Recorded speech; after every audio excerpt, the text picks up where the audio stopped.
Ассалаумағалейкум қазақ елі, тіл майдан жалғасып жатыр. Достар, 28 ақпаннан бастап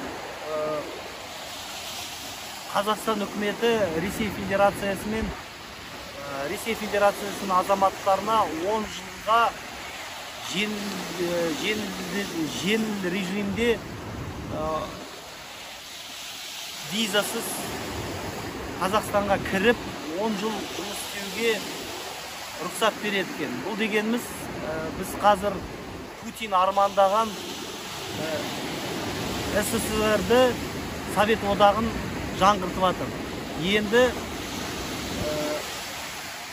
орысша айтқанда Қазақстан, Ресей, Беларусь қазір союзное государство болды. Мемлекеттік осы союзный государстволарда орыс тілі болды. Қазақстанда қазір КТЖ, банк системасы бәрі толық орыс тіліне көшті.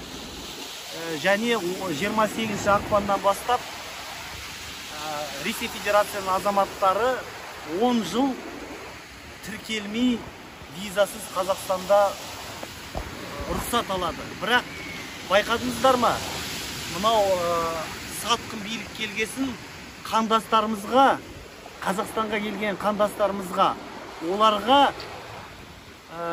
5 жылға дейін азаматтық бермейді. Ал орыстарға 10 жылға дейін Қазақстанда болуға рұқсат етіледі. Өйткені қазір мынау Путин қойған Тоқаев өз орыстарын құтқарып жатыр.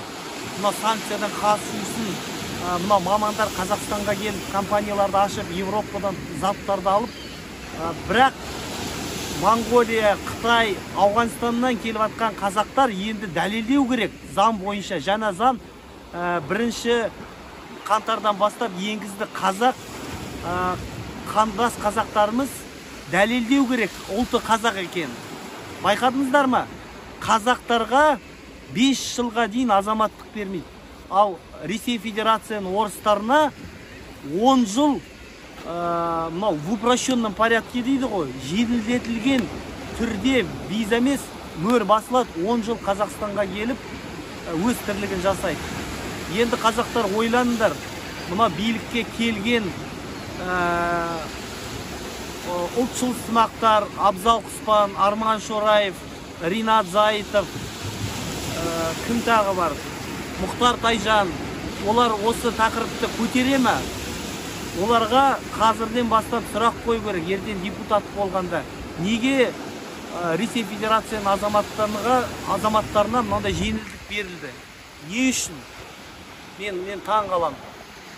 Өкінішке орай Қазақстан толық Ресей Федерациясының губерниясы болды деп айтуға болады, достар. Соны айтқым келді. Рахмет.